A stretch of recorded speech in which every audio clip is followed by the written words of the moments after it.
Coba kita dengarkan buah dari keikhlasan. Balasan apa yang Allah berikan kepada orang-orang yang berusaha untuk ikhlas. Mengapa saya katakan berusaha untuk ikhlas? Karena kita semua ini berusaha untuk ikhlas. Karena kalau sudah ada yang menganggap dirinya ikhlas, apa yang kita katakan pada pertemuan yang lalu, marra'a ikhlasan fi ikhlasihi fa ikhlasuhu yahtaju ilal ikhlas.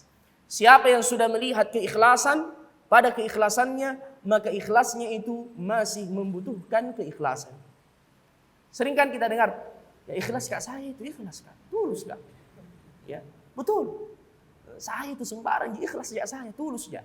Padahal raut mukanya menunjukkan bahwasanya dia tidak ikhlas. Ya, baik. Yang pertama, qabulul amal. Amalan akan diterima. Ini sudah kita isyaratkan, sudah kita sebutkan pada dalil-dalil yang telah kita sebutkan. Dari Abu Umamah Al-Bahili radhiyallahu anhu, beliau berkata, Rasulullah sallallahu alaihi wasallam bersabda, "Innallaha la yaqbalu", Allah Subhanahu wa taala tidaklah menerima minal amali, dari sebuah amalan, illa ma kana lahu khalisan, kecuali dikerjakan dengan penuh keikhlasan, wabtughiya bihi wajhu, dan mengharapkan wajah Allah Subhanahu wa taala. Dan kita telah menyebutkan ayuhal ikhwah perkataan Al-Fudail ibn Iyad ketika menafsirkan firman Allah Subhanahu wa taala, "Huwallazi khalaqal mauta wal hayata liyabluwakum ayyukum ahsanu amala." Dialah yang menciptakan kematian dan kehidupan untuk menguji kalian siapa yang terbaik amalannya. Jadi bukan yang paling banyak amalannya, yang terbaik amalannya. Ayyukum ahsanu, siapa yang bisa menyebutkan apa yang dimaksudkan dengan ahsan muamalah sebagaimana perkataan Al-Fudail ibn Iyad, mengingatkan yang hadir. Kita sudah sebutkan pada pertemuan yang lalu. Ahsan muamalah artinya apa? Satu, apa? Akhlasuha, yang paling ikhlas. Yang kedua, aswabuha, yang paling benar. Dan ukuran kebenaran, apakah menurut saya? Menurut gue? Ya, menurut guru saya? Atau menurut perasaan saya? Atau menurut kebiasaan nenek moyang saya? Kan biasa begitu. Kalau ada yang kita ingkari, ya dikatakan, kau itu baru kau kemarin sore. Baru kau pelihara jenggot sedikit, situ jenggotmu masih. Kau sudah mengatakan ini tidak boleh, ini tidak boleh. Ini sudah turun-temurun. Dan ini disyaratkan oleh Allah perkataan seperti ini dalam Al-Quran. Inna wajadna aba'ana ala ummati wa inna ala atharihim muqtadun. Ketika diingkari perbuatan mereka, mereka mengatakan, begini yang sudah kami dapatkan turun-temurun. Ini sudah menjadi kebiasaan nenek moyang kami. Ya. Ini statement yang berbahaya. Walaupun tidak semua adat juga itu diubah. Kalau dia sesuai dengan Al-Quran dan Sunnah, teruskan. Makanya apa kata Nabi SAW? Innama bu'ithtu liutammima makarimal akhlak. Saya diutus oleh Allah menyempurnakan akhlak yang mulia. Apa maksudnya menyempurnakan akhlak yang mulia? Karena sudah ada kebiasaan dan adat istiadat orang-orang jahiliyah sebelum diutusnya Nabi yang sudah bagus. Tinggal diteruskan. Tapi yang diubah adalah yang bertentangan dengan syariat. Ya. Yang bertentangan dengan syariat Allah Subhanahu wa taala. Ya. Ada biasa kebiasaan orang-orang tua kita dulu, ikhwani fillah, yang masih dipelihara, sebenarnya ada maksudnya. Namun sungguh sangat disayangkan biasanya nenek-nenek kita dulu untuk menyampaikan ya, fikrah atau pemikiran itu mendatangkan alasan-alasan yang lebih mendekati kepada khurafah. Padahal alasannya logis. Ya, misalkan kalau ada orang bangun rumah sekarang, apalagi rumah kayu, di pucuknya itu digantung pisang. Ada juga gula merah, kemudian tiang tengah itu dibungkus kain. Sehingga yang datang belakangan mengira bahwasanya harus ada seperti itu dan sudah masuk keyakinan dan adat yang lain yang mengatakan bahwasanya ini untuk tolak bala.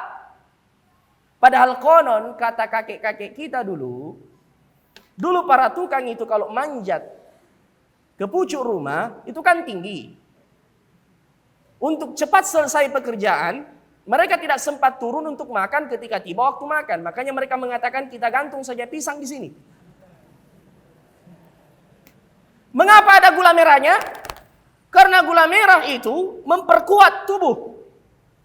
Saya ingat dulu kalau setiap acara 17-an mau ikut lomba gerak jalan, ya ibu saya itu setiap pagi kalau sudah mau berangkat dikasih makan dulu gula merah. Ya. Apa gunanya kain yang menutupi tiang tengah itu? Karena mereka setelah makan pisang, ya kemudian makan gula merah, ayyuhal ikhwah, tangannya menjadi licin dan bahaya. Makanya perlu lap. Sudah paham? Namun subhanallah, ya, sekarang ini diyakini lain. Nenek kita mengatakan, yang kau duduk di atas bantal nanti bisul kau. Padahal maksudnya dulu belum ada lampu. Kalau kau duduk di atas bantal cepat robek. Dan nenekmu sudah tua tidak bisa kasih masuk benang di dalam jarum. Ya. Jangan kau keluar kalau maghrib. Nakan reko setan. Itu betul ada hadisnya. Dari Nabi SAW. Jadi ikhwani fillah. Tidak semua adat diganti atau diubah. Kalau sesuai dengan Al-Quran dan Sunnah. Namun yang dihilangkan adalah yang tidak sesuai dengan tuntunan syariat kita. Taib, kita kembali. Yang kedua, dengan amalan yang ikhlas, ayyuhal ikhwah, seseorang akan mendapatkan pahalanya. Sebagaimana dalam hadis dari sahabat yang mulia Sa'ad ibn Abi Waqqas radhiyallahu anhu, beliau berkata, Rasulullah sallallahu alaihi wasallam bersabda, "Innaka, sesungguhnya engkau lan tunfik nafaqatan, tidak mengeluarkan nafkah, sumbangan, infak. Engkau mengharapkan wajah Allah illa ujirta 'alaiha, melainkan engkau akan mendapatkan pahalanya di sisi Allah." Jadi sini ada penegasan dari Nabi, tabtaghi biha wajh Allah, mengharapkan wajah Allah. Makanya perkataan orang yang beriman, innama nut'imukum liwajhillah. Ini syiar. Hendaknya kita menjadikan ayat ini sebagai syiar dalam surah Al-Insan yang sering kita baca di hari Jumat pada rakaat yang kedua. Imam membacanya. Innama nut'imukum liwajhillah. Kami memberi kalian makan mengharapkan wajah Allah. La nuridu minkum jazaan, tidak mengharapkan apa? Balas jasa. Wala syukura, sampai ucapan terima kasih. Tidak menunggu ucapan terima kasih. Ya? Tidak menunggu ucapan terima kasih. Walaupun kewajiban orang yang seseorang berbuat baik kepadanya berterima kasih kepada saudaranya. Namun yang berbuat baik jangan menunggu itu, jangan menanti itu. Inilah kesempurnaan ikhlas. Karena Allah Azza wa Jalla.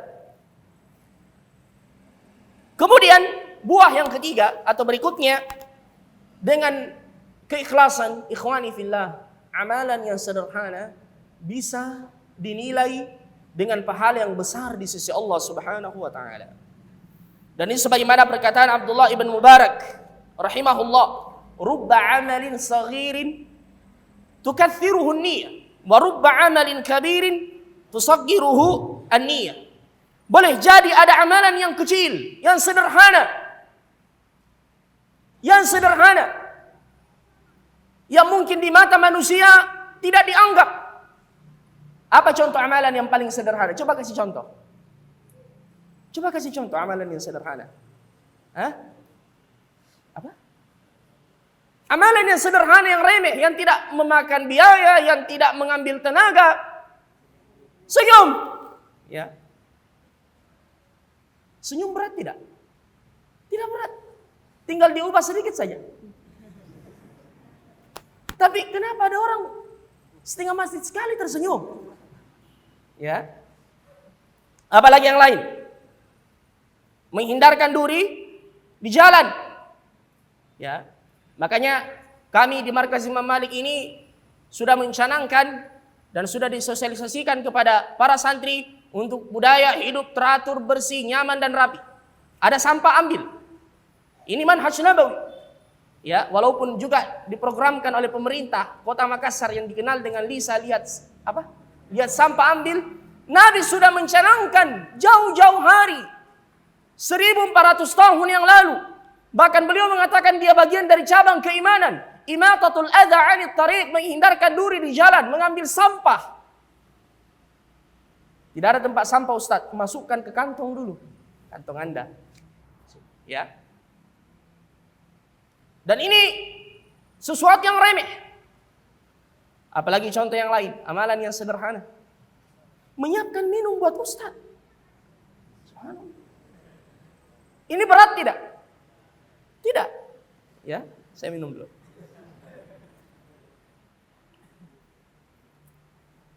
Seorang wanita pezina diampunkan dosanya dan masuk surga karena memberi minum seekor anjing. Apalagi Ustaz ini kasih minum.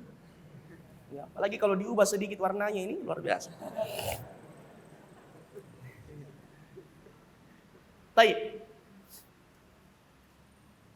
Kata Nabi, engkau menuangkan ke gelas saudaramu adalah sedekah. Mengangkat barang ke atas kendaraan saudaramu sedekah. Ya. Seperti tukang parkir di luar ini, subhanallah. Gara-gara dia mengatur parkir, tidak sempat ikut pengajian. Dia cuma menyimak dari luar. Ya, dia mengarahkan kendaraan supaya nyaman. Ya. Ini amalan yang sederhana. Sederhana atau berat ini? Ya. Tapi jika niatnya tulus karena Allah Subhanahu wa taala, dia akan mendapatkan pahalanya dilipat gandakan di sisi Allah. Nabi menyebutkan ada seorang lelaki yang berada di dalam surga yang kata Rasulullah, amalannya sederhana, dia menghindarkan ranting yang ada di jalan yang mengganggu orang yang lewat. Misalnya kita naik motor, di jalan ada ranting, baru saja turun hujan, kemudian angin kencang. Kita melihat ada ranting di situ, kita menepikan kendaraan kita, ambil itu, buang. Ada duri di jalan, ambil, buang. Harapkan wajah Allah Subhanahu wa taala, ikhwan fillah. Sebaliknya, rubba amalin kabirin, boleh jadi ada amalan yang besar. Apa contoh amalan yang besar? Yang paling nyata sekarang yang membutuhkan biaya apa? Umrah, haji, ya. Ini membutuhkan biaya. Ada orang yang menabung bertahun-tahun. Ya. Tapi kalau Anda naik haji hanya untuk mendapatkan tempat khusus di pesta pernikahan, ya. Apalagi subhanallah, mestinya haji yang mabrur itu ya menjadikan seseorang lebih syar'i, baik amalannya atau penampilannya. Ada kita lihat meme itu, subhanallah, berangkat sebelum haji, pakaian hijab lengkap, jilbabnya panjang, pulang dari haji, ya, seperti pengantin baru semua, ya. Bahkan, mohon maaf, ini juga termasuk di antara kebiasaan yang perlu diluruskan, karena ini menjadi adat. Ada yang dikenal dengan cipok-cipok haji, sahabat ibu, ya, yang biasa orang bangga pakai dalam pesta pernikahan. Cipok-cipok cuma menutup, ya, kepalanya, kemudian selebihnya biasa juga ada cipok-cipok poni di depan di sini, ada poninya, ya, ditambah dengan dandanannya, tabe dengan penuh hormat. Jangan merusak amalan haji kita, ya, dengan yang seperti itu. Karena mengapa Ibnu Mubarak mengatakan wa kam min amalin kabirin tusaggiruhun niyyah. Banyak amalan yang besar menjadi kecil dan tidak bernilai, bahkan menjadi bumerang bagi seseorang ketika niatnya tidak benar. A'udzubillah min dzalik.